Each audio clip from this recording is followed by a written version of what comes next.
Hello everyone, कैसे हैं आप लोग। उम्मीद करता हूं कि आप लोग अच्छे होंगे। आज हम पढ़ने वाले हैं भारत के स्वतंत्र के होने की 50 वर्ष। पार्ट 1 हमने पढ़ लिया था, पार्ट 2 अब हम पढ़ेंगे आपातकाल का दौर। तो बिना किसी देरी के वीडियो को स्टार्ट करते हैं। यदि आपको यह वीडियो पसंद आए तो वीडियो को लाइक करना और चैनल को सब्सक्राइब करना। आज़ादी के बाद 1975 ईस्वी में भारत ने सबसे बड़ी राजनीतिक संकट का अनुभव किया। 1947 में अपना भारत आज़ाद हुए तो उसके बाद में 1975 ईस्वी में सबसे बड़े राजनीतिक संकट का हमने अनुभव किया।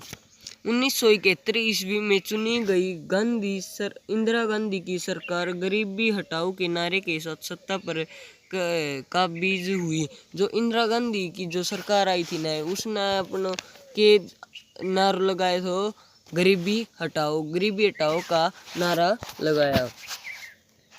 सरकार यो भी एक प्रश्न बना भाई, अगर 1971 में चुनी गई इंदिरा गांधी सरकार ने कौन सा नारा लगाया, तो वह नारा लगाया था गरीबी हटाओ। सरकार बनने के एक वर्ष के अंदर ही दिसंबर 1971 ईस्वी में भारत पाक युद्ध बांग्लादेश का निर्माण हुआ। देखो, जो ही बांग्लादेश है ना, उसने पहली वो ही पाकिस्तान तो उसने पहली पूर्वी पाकिस्तान बोला जाया करता। अरे जो ई बांग्लादेश है ना, वो तो पूर्वी पाकिस्तान थो, और जो ई पाकिस्तान है ना, उसने पाकिस्तान क्या करदा। तो जो बांग्लादेश वाला था वह नहीं बोला भाई पाकिस्तान के कारण हमारी भी बेइज्जती हो, उसका कारण उन्होंने अपना नाम बांग्लादेश धर लियो। तो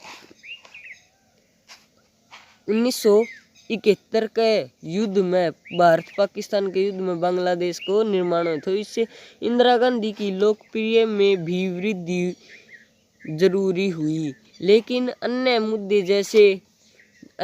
जैसे मंदी, बेरोजगारी, गरीबी, खाद्य पदार्थों की कीमत, बांग्लादेश शरणार्थी की समस्या, सूखा तथा मासूम के अस्पताल से जनता एसोड बनने लगे। राष्ट्रव्यापी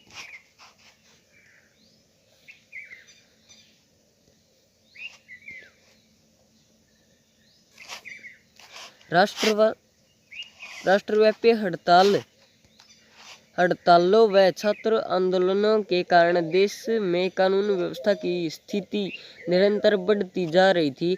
इनसे मुख्य तौर के गुजरात और बिहार के छात्र आंदोलन से कानूनी व्यवस्था की स्थिति और भी चिंताजनक हो गई थी। इस कारण 1974 ईस्वी तक आते इंदिरा गांधी की सरकार ने जनता का एक बड़ा हिस्सा नाराज हो चुका था। देखो, 1974 तक आंदे न इंदिरा गांधी तक सरकार जनता है ना, उसको एक बड़ो हिस्सा नाराज हो चुका था। बहुत ज़्यादा संख्या में लोग उस पर नाराज हो गया था। 12 जून 1975 को इलाहाबाद उच्च न्यायालय द्वारा दिए गए फैसले में इंदिरा गांधी को चुनाव में अनुचित आचरण का दोषी करा दिया। इस 12 जून 1975 में न इलाहाबाद के उच्च न्यायालय द्वारा दिए गए फैसले में इंदिरा गांधी को लोगों ने दोषी ठहरा दिया कि इसने धोखा करके वोट लिया ही, इन्हें धोखा करे हमारे साथ। इस फैसले के अनुसार अब किसी भी पद पर नहीं रह सकी थी इंदिरा गांधी। इस दौरान लोकनायक के साथ से परिषद जयप्रकाश नारायण, पहले उसको परिषद कौन तो लोकनायक परिषद जयप्रकाश नारायण जेपी इंदिरा गांधी की इन गलत नीतियों का खुलकर विरोध कर रहा था। वे भ्रष्टाचार, महंगाई, गरीबी को लेकर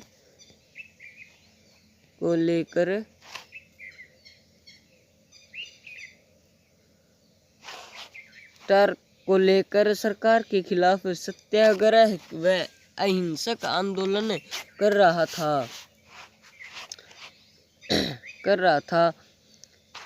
रहे थे। उन्होंने देश में अपने अपजे, राजनीति संकट व न्यायालय के फैसले के आधार पर भी इंदिरा गांधी पर अपने पद के त्यागपत्र देने का दबाव बनाया। जेपी नारायण वो थो ना, जो आप तई उसको नाम बताया थो, लेकिन जयप्रकाश नारायण ने इंदिरा गांधी पर दबाव डालो कि तू त्याग पत्र दे दे, इसने छोड़ दे कारोबार ने। जेपी ने राष्ट्र कवि दिनकर की पंक्तियों सिंहासन खाली करो की जनता आती को नारे का रूप दे दिया। इंदिरा गांधी ने स्वयं को चारों ओर से घेरा दे 25 जून 1975 ईस्वी को अपनी सत्ता को बचाने के लिए आपातकाल की घोषणा कर दी। आपातकाल क्यों हुआ? आपातकाल वो है आपातकाल में सब किम बंद हो जाओ है, प्रेस रिपोर्टर बैन लाग जाओ है। तो 25 जून 1975 ईस्वी में आपातकाल लगाए थे। आपातकाल लगाने के तुरंत बाद प्रेस पर प्रतिबंध लगा दिया गया। सरकार के विरुद्ध आंदोलन में शामिल जयप्रकाश नारायण व अन्य विपक्षी नेताओं जैसी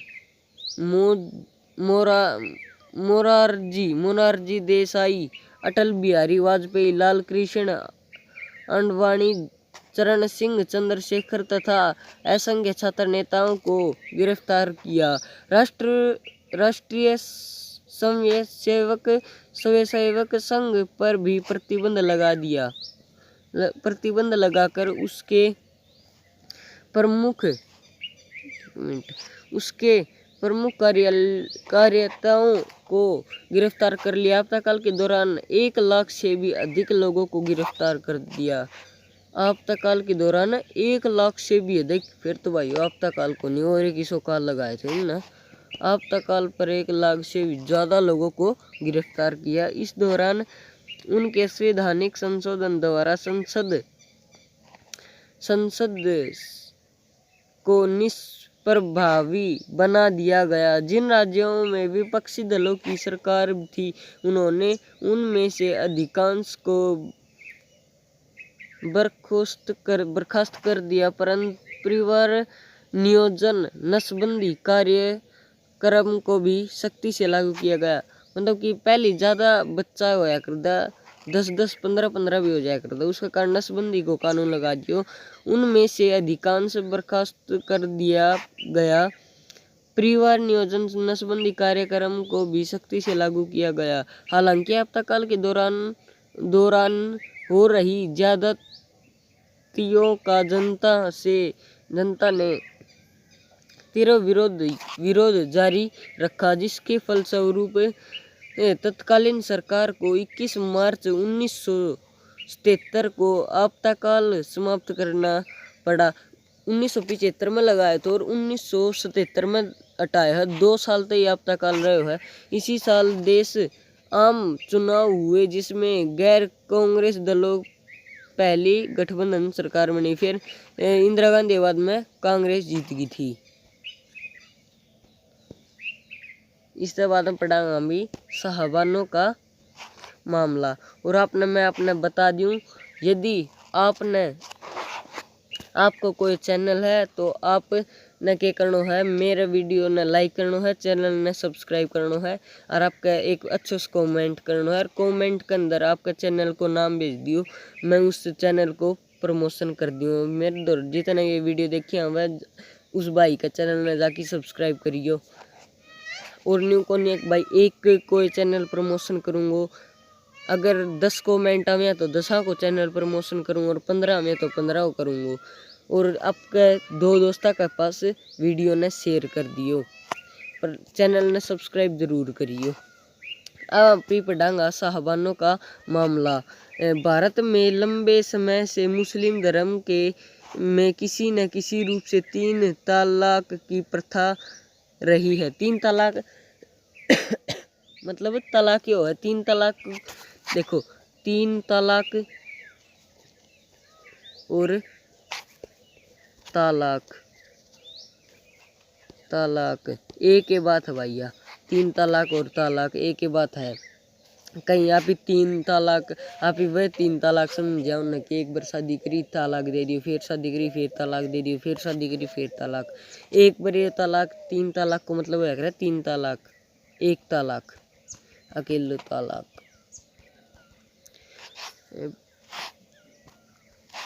5 बच्चों की मां 62 वर्षीय शाहबानो नामक मुस्लिम औरत थी न, उसको नाम तो शाहबानो, मुस्लिम महिला को अपने पति के 3 तलाक दे दिया। पति द्वारा गुजारे भत्ते से इनकार किए जाने पर शाहबानो न्यायालय की शरण ली। यह फैसला शाहबानो ने उच्च न्यायालय की शरण ली। यह फैसला शाहबानो के पक्ष में आया, लेकिन गुजारा भत्ता बढ़वाने के लिए शाहबानो ने उच्च न्यायालय में याचना डाली। मतलब कि इसका पति ने इससे तलाक दियो, उसका कारण फिर यह सरकार का न्यायिक मान्य सही है। उच्च न्यायालय ने गुजारा भत्ता बढ़ाने का आदेश दिया, परंतु निर्णय के विरुद्ध उसके पूर्व पति ने सर्वोच्च न्यायालय से अपील की। 1985 ईस्वी में उच्च न्यायालय ने मध्य प्रदेश उच्च न्यायालय के आदेश को ही सही बताते हुए शाहबानो के पक्ष में फैसला दिया। न्यायालय द्वारा दिया गया यह फैसला मुस्लिम समाज विशेषकर महिला के लिए बड़ी प्रगतिशील कदम हो सकता था, लेकिन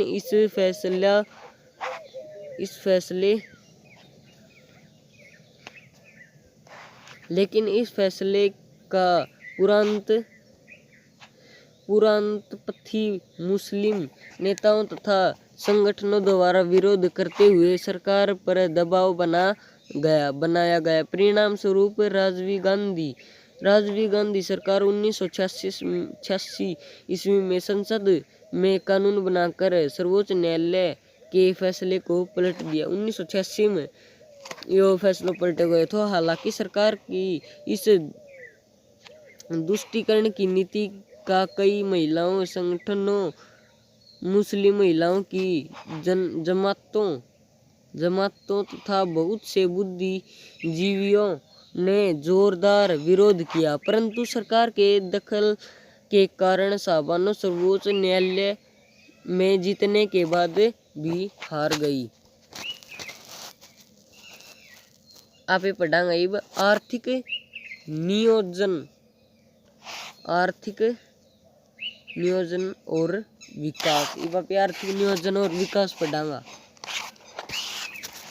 एक मिनट, इतना ज्यादा चैप्टर कौन रहे ही दियो।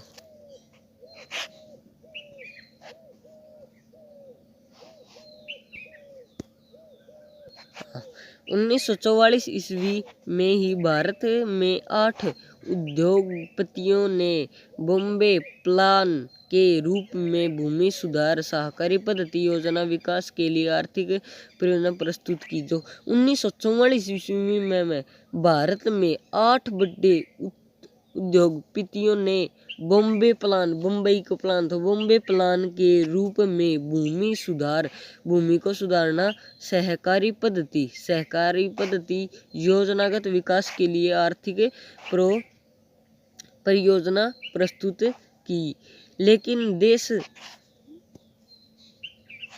लेकिन देश में स्वतंत्रता प्राप्ति के पश्चात सरकार द्वारा बड़े सरकारी संस्थाओं की स्थापना तथा समाजवाद के विस्तार पर बल दिया। इस दिशा में प्रधानमंत्री नेहरू ने अर्थव्यवस्था का पुनर्निर्माण के लिए 15 मार्च 1950 ईस्वी को सलाहकारी संस्था योजना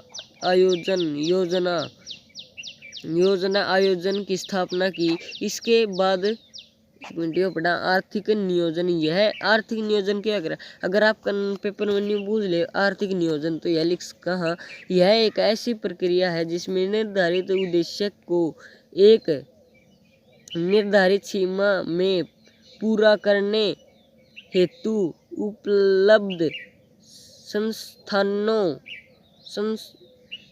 संसाधनों का बेहतर उपयोग किया जाता है। इनके बाद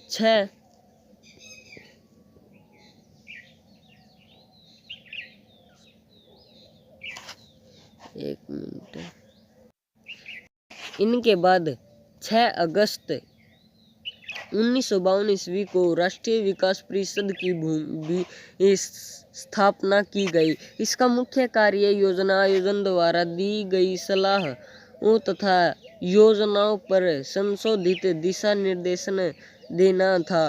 तत्कालीन सोवियत संघ की पंचवर्षीय योजना से प्रभावित होकर भारत में भी पंचवर्षीय योजनाएं लागू की गई। मिश्रित अर्थव्यवस्था तथा कठोर सरकार नियमन के कारण स्वतंत्र प्रतिस्पर्धा का वातावरण विकास नहीं हो पाया। समय पर लागू की गई आर्थिक आयोधिक नीति भी पर्याप्त सुधार नहीं कर पाई। जो समय समय पर लागू करी गई थी ना नीति, वह भी सुधार कौन ले पाई। उधर 1980 ईस्वी के दशक के विभिन्न सरकार द्वारा अपनाई गई आर्थिक नीति कब अपनाई गई थी? 1980 ईस्वी में। नीति के कारण 1991 ईस्वी आते आते भारतीय अर्थव्यवस्था कमजोर हो चुकी थी। 1991 1947 से 1951 में आती भारतीय अर्थव्यवस्था कमजोर हो चुकी थी। विदेशी ऋणों के भुगतान के लिए भारत को अंतर्राष्ट्रीय मुद्रा कोष व विश्व बैंक का दरवाजा खटखटाना पड़ा। इस आर्थिक संकट को सामना करने के लिए भारत के 47 टन सोने गिरवी रखना पड़ा। 47 टन सोना गिरवी रखना पड़ा था। अतः भारत को 1991 ईस्वी में अंतर्राष्ट्रीय मुद्रा कोष व विश्व बैंक की शर्तों को मानते हुए अर्थव्यवस्था में आर्थिक सुधार करने पड़े। इसके बाद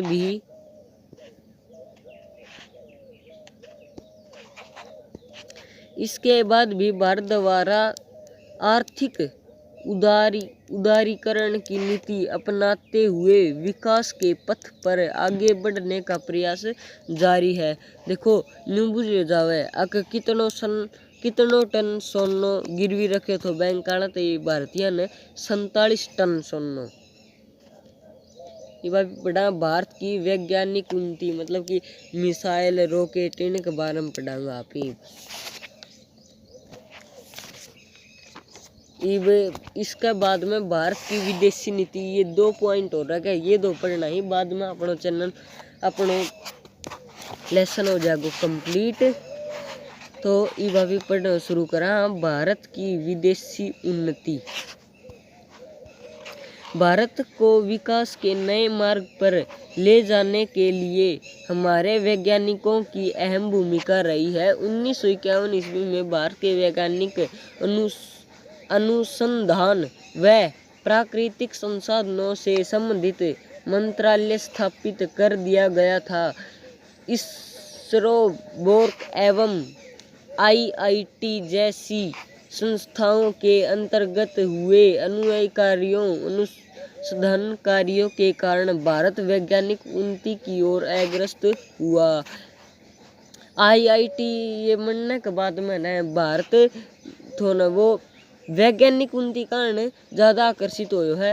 होमी जगारी बाबा विक्रम भाई नाम भी कसूता था। होमी जंगहारी भाभा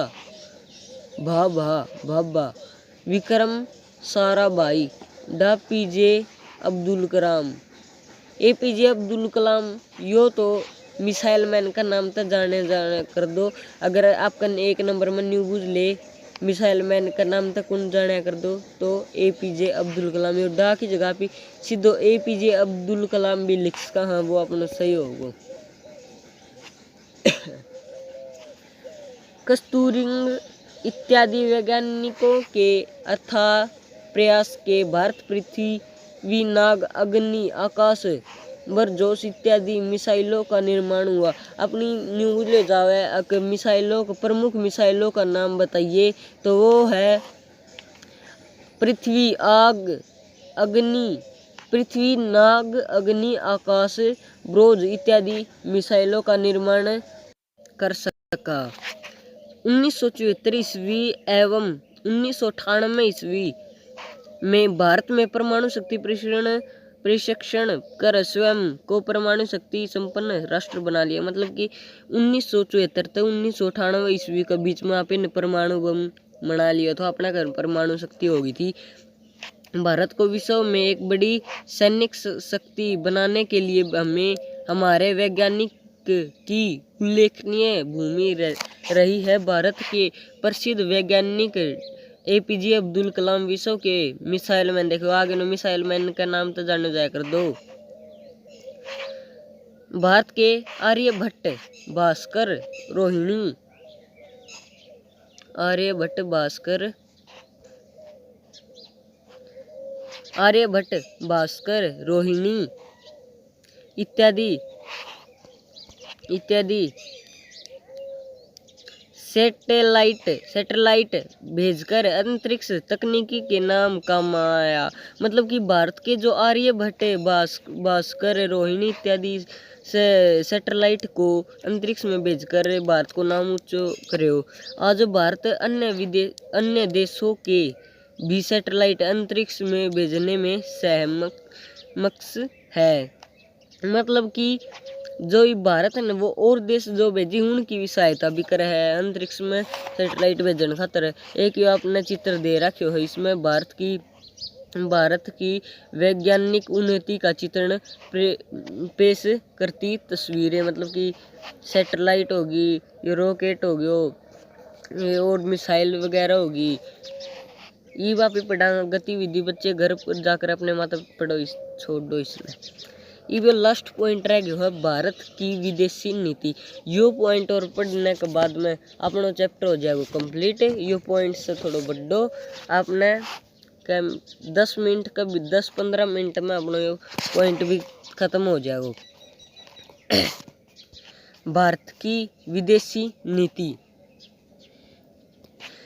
किसी भी देश की विदेशी नीति घरेलू और अंतर्राष्ट्रीय कारकों पर आधारित होती। किसी भी देश की विदेशी नीति घरेलू मतलब घर के और अंतर्राष्ट्रीय कार्यों पर आधारित होती है। घरेलू रूप से इतिहास, सांस्कृतिक, भूगोल और अर्थव्यवस्था ने भारत की विदेश नीति के उद्देश्यों और सिद्धांतों पर निर्धारित किया है। अंतर्राष्ट्रीय कारक के रूप में क्षेत्रीय वातावरण, सीमा विवाद तथा शीत युद्ध के विदेश नीति निर्धारण में महत्वपूर्ण भूमिका निभाई है।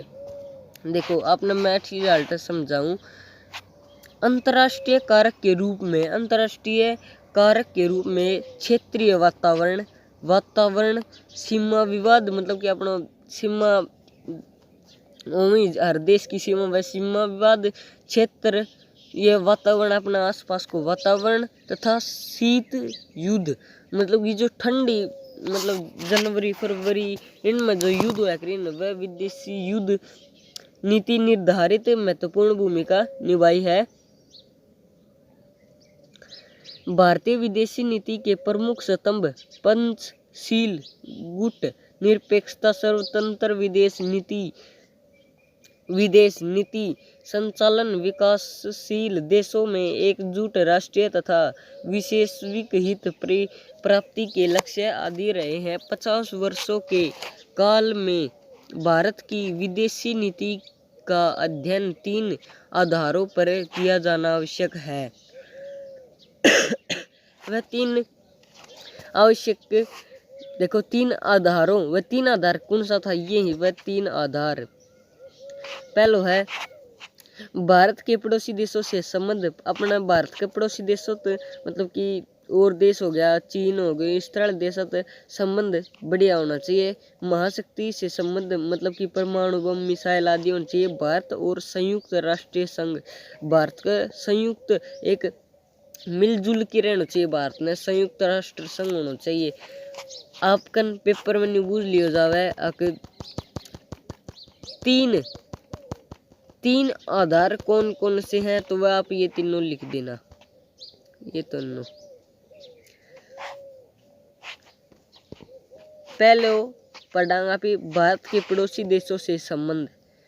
इब जो ये तीन ही न भारत के पड़ोसी देशों संबंध, महाशक्ति से संबंध और भारत के संयुक्त राष्ट्र संघ, ये वापिन ये तीन पढ़ना ही, ये पढ़ना बाद में अपनो चैप्टर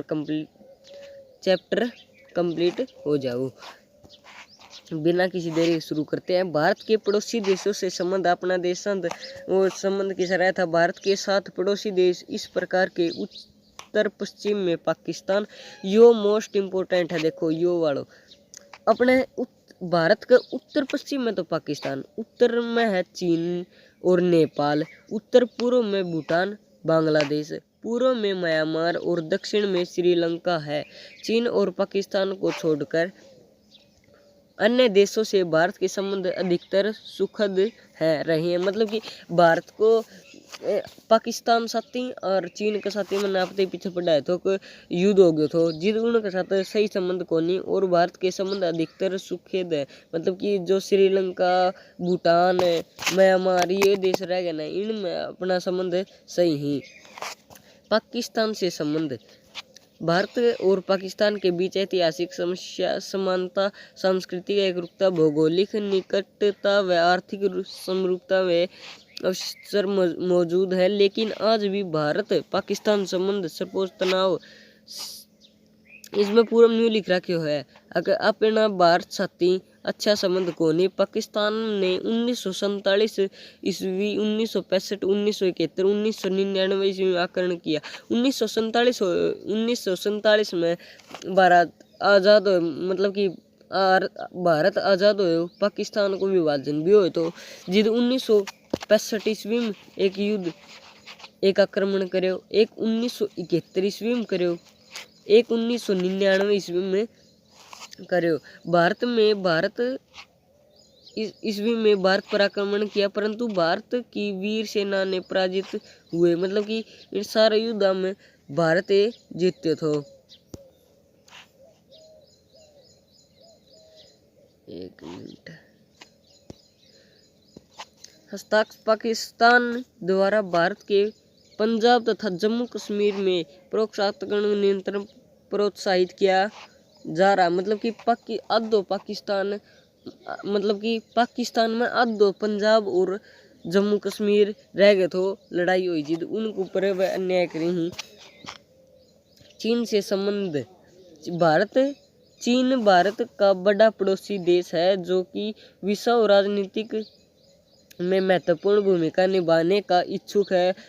भारत पहला गैर साम्यवाद देश था जिसमें 1 जनवरी 1950 ईस्वी को साम्यवाद चीन को मान्यता दी। देखो चीन है ना, वो भारत को एक बड़ा पड़ोसी देश है कि विश्व राजनीतिक महत्वपूर्ण भूमिका निभाने का इच्छुक था। भारत पहला गैर साम्यवाद देश था जिसने 1 जनवरी 1950 ईस्वी को साम्यवादी चीन को मान्यता दी। प्रधानमंत्री नेहरू ने सुरक्षा परिषद साम्यवाद चीन को स्थायी संस्था दिलाने के लिए कई बार प्रयास किया। विस्तारवादी प्रवृत्ति के चीन ने 20 अक्टूबर 1962 ईस्वी को भारत पर ही भयानक आक्रमण किया। चीन ने कद नहीं भूल जाओ, चीन ने भारत पर कद आक्रमण करे तो वो करे तो 20 अक्टूबर 1962 ईस्वी में, और 1960 ईस्वी में कान करे तो पाकिस्तान ने करे तो भारत को। एक मिनट वापिस आगे पढ़ा।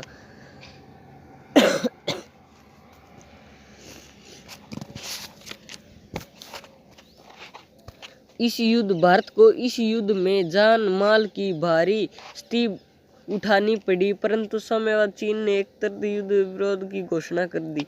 चीन ने बाद में युद्ध रोकने की घोषणा कर दी। इस युद्ध से भारत की अंतर्राष्ट्रीय ख्याति व आत्मसम्मान की गहरी चोटें पहुंची। तब से लेकर आज तक भारत चीन संबंध तनाव और अविश्वास पर आधारित रहे। मतलब कि जब 1962 ईस्वी में चीन वाला भारत पे आक्रमण करे जिद पाछे उनकी लड़ाई मतलब कि चलती रही है। उन साथी कदे दोस्ती को नहीं हुई चीन साथी भारत की। नेपाल तथा भूटान से संबंध। ये अपने आगे नेपाल तथा भूटान से संबंधित।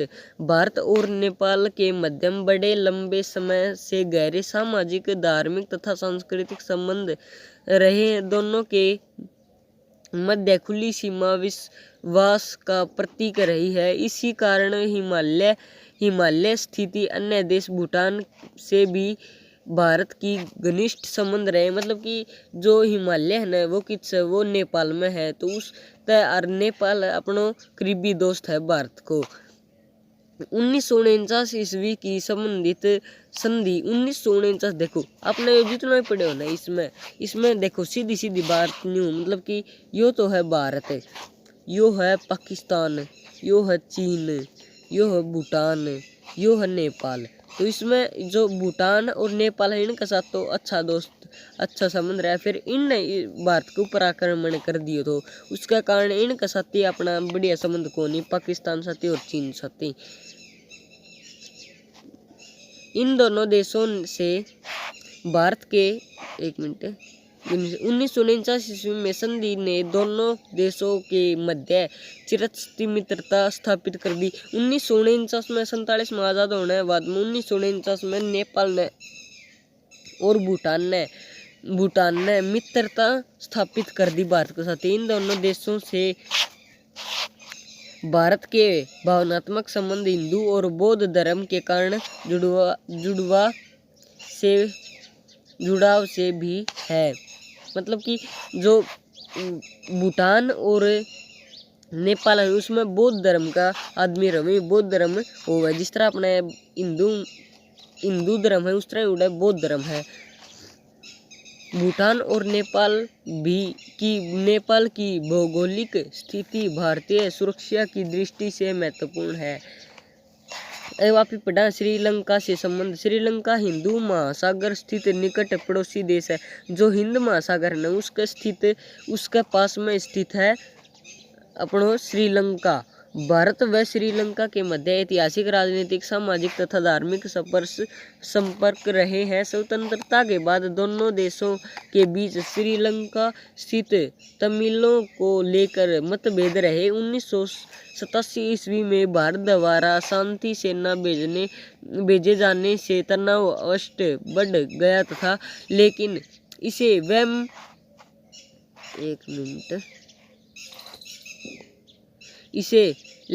वैमनस्य की श्रेणी में ही रखा जा सकता है। दोनों देशों के बीच कुछ मतभेद बावजूद संबंध सौहार्दपूर्ण रहे। मतलब कि भारत साथ श्रीलंका का अच्छा संबंध ही, ज़्यादा तीनों गैर मित्रता को नहीं। भूटान और नेपाल जैसी श्रीलंका साथ थोड़ा बहुत लड़ाई है।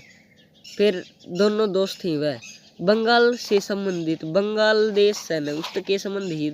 बंगाल को 1947 से 1971 तक पूर्वी पाकिस्तान कहा जाता था। मैंने आपको ही बताई थी ना, बंगाल था ना उसने 1947 से 1971 तक पूर्वी पाकिस्तान कहा जाता था। फिर न्यू सोचा बंगाली हक पाकिस्तान का कारण फिर अपनी भी बेइज्जती हो, उसका कारण 6 दिसंबर 1971 ईस्वी को बांग्लादेश को मान्यता देने वाला भारत पहला देश था। तो उस 6 दिसंबर 1971 में उन्होंने अपना देश बांग्लादेश का नाम तय रख लिया। पश्चिमी पाकिस्तान के उत्पीड़न के शिकार बांग्लादेश के जन्म में भारत की विशेष भूमिका थी। थोड़ा रह गया चैप्टर। भाषा और सांस्कृतिक जुड़ाव के कारण प्रारंभ से ही दोनों देशों के मध्य घनिष्ठ मित्रता व परस्पर सहयोग का वातावरण रहा।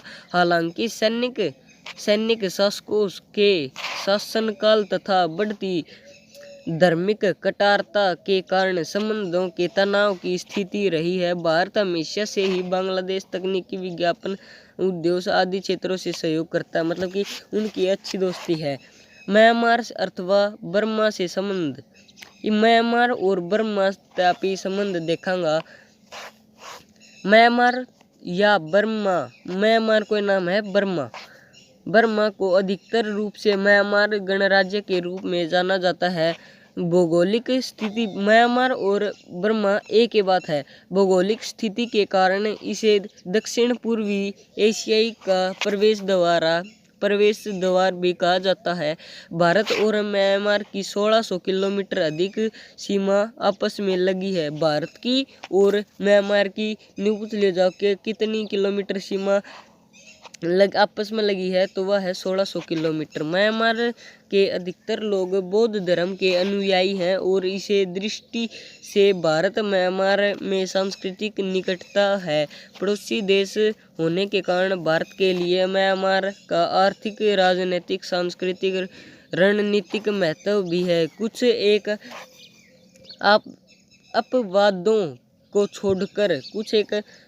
अपवादों को छोड़कर भारत म्यांमार का संबंध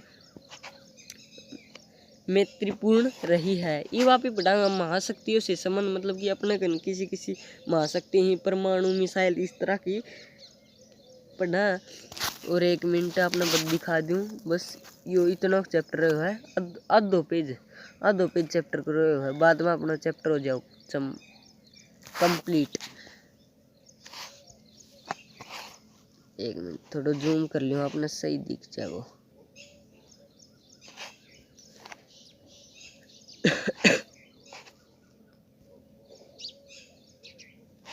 मैं महाशक्ति से संबंध विश्व में 2 देशों अमेरिका और भूतपूर्व सोवियत संघ को महाशक्ति के रूप से स्वीकार किया गया है। भारत ने स्वतंत्रता के पश्चात दोनों महाशक्तियों में समान दूरी अथवा समान रूप मित्रता की नीति अपनाई।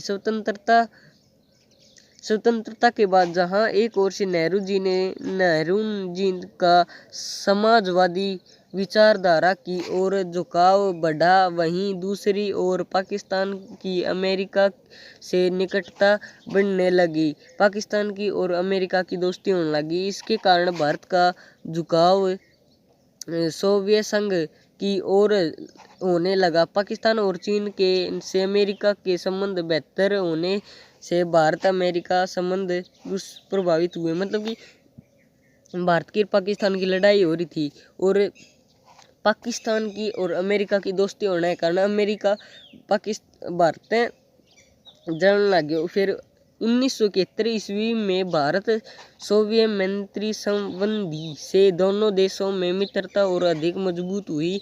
वहीं इस निकटता के कारण भारत और अमेरिका की मध्यम दूरी बढ़ती चली गई। मतलब कि भारत साथ अमेरिका की उतनी दोस्ती टूटने लगी जितनी भारत मतलब कि पाकिस्तान की और चीन की दोस्ती बढ़ रही थी। 1991 ईस्वी में सोवियत संघ का विकट हुआ और रूप से उत्तरदायी के रूप में सामने आया। इसके विश्व एक ध्रुवीय हो गया और अमेरिका एकमात्र महाशक्ति रह गया। अब विचारधारा के स्थान पर आर्थिक मुद्दे महत्वपूर्ण हो गए। 1991 ईस्वी के बाद में भारत के संबंध रूप से अमेरिका दोनों से बेहतर होने लगा। अब एक लास्ट पॉइंट अपना रह गया है भारत और संयुक्त राष्ट्र संघ। यो पढ़ना है, बाद में अपना चैप्टर हो जाओ कंप्लीट। भारत और संयुक्त राष्ट्र संघ द्वितीय विश्व युद्ध सेकेंड वर्ल्ड वॉर की समाप्ति के साथ ही विश्व की शांति बनाए रखने की जरूरत थी। मतलब कि दूसरा विश्व युद्ध होने उसका बाद में शांति बनाना जरूरी था। इसलिए 24 अक्टूबर 1945 ईस्वी अपना देश आजाद होने था पहली बात है। ईस्वी को संयुक्त राष्ट्र संघ की स्थापना की गई। भारत संयुक्त राष्ट्र संघ के स्थापक सदस्यों में से एक था। भारत ने हमेशा से ही संयुक्त राष्ट्र संघ द्वारा संचालित शांति सेनाओं में अपने सैनिक भेजकर क्रियाभूमि निभाई। 1953 ईस्वी में भारत की विजय लक्ष्मी पंडित संयुक्त राष्ट्र संघ की महासभा की पहली महिला अध्यक्ष बनी। कौन सी? विजय लक्ष्मी पंडित। विजय लक्ष्मी औरत का नाम विजय लक्ष्मी पंडित। संयुक्त राष्ट्र संघ की संयुक्त राष्ट्र संघ की सभा की पहली महिला कौन थी? विजय लक्ष्मी पंडित। यो इम्पोर्टेंट पर्सन है विजय लक्ष्मी पंडित, याद रखियो। आप साथ साथ में पर्सन लिख जिसको हो मास। भारत संयुक्त राष्ट्र संघ की भूमिका एक मिनट। हाँ, भारत संयुक्त राष्ट्र संघ के सक्रिय भूमि निभाने व तेजी से उभरी हुई अर्थव्यवस्था होने के कारण आज सुरक्षा परिषद के स्थायी सदस्य प्राप्त करने के लिए प्रयास है। 1947 ईस्वी में भारत प्राप्त स्वतंत्रता प्राप्ति के पश्चात अनेक भारतीय व विदेशी आलोचकों द्वारा भारत की स्वतंत्रता, संविधान व लोकतंत्र को लेकर अनेक भविष्यवाणियां की गई। 1947 में जब भारत आज़ाद होने के बाद में अनेक भविष्यवाणी करी। ये आलोचना भारत के लोकतंत्र अर्थव्यवस्था में लंबे समय तक न टिक पाने के कयास लगा रहे थे। इनमें से कुछ ने कहा कि भारतीय संघ भाषा, जाति, धर्म व क्षेत्र के आधार पर बिखर जाएगा। लेकिन स्वतंत्रता के 74 साल बाद भी भारत न केवल मजबूती के साथ खड़ा है अपितु उन्नति के पथ पर अग्रसर है। हमारा चैप्टर हुआ कंप्लीट। और आपको यह वीडियो पसंद आई तो वीडियो को लाइक करना, चैनल को सब्सक्राइब करना। और आपको यदि किसी का भी यूट्यूब चैनल है तो आपको क्या करना है, पहले तो मेरे चैनल को सब्सक्राइब करना है, एक वीडियो को लाइक करना है, एक अच्छा सा कमेंट करना है और कमेंट में अपने चैनल का नाम लिख देना, जिससे कि हम एक दूसरे का चैनल सब्सक्राइब करें, उनकी भी सहायता करें। एक वीडियो बनाने में बहुत ज़्यादा ही मेहनत लगती है। और आप मेरी वीडियो को लाइक करना। और आपको जो साइंस के नोट्स चाहिए, केमिस्ट्री के लेसन नंबर 1 के, 2 के और 3 के, तो आप जाके देख सकते हैं। और सर्कल वाले मैथ के सर्कल वाले चैप्टर के नोट्स चाहिए तो वो भी शॉर्ट वीडियो में डाल रखे हैं। और साइंस की लॉन्ग वीडियो बना रखी हैं। और पहले लेसन की अच्छे से NCERT एक्सप्लेनेशन भी है, अगर आपको वह देखनी तो अभी आपके जाके देख सकते हैं। तब तक और हमें 95% लेके आने 10th क्लास में। मैं भी अब 10th क्लास में हूँ। और तब तक पढ़ेंगे, फोड़ेंगे, कहर मचा देंगे। Bye bye.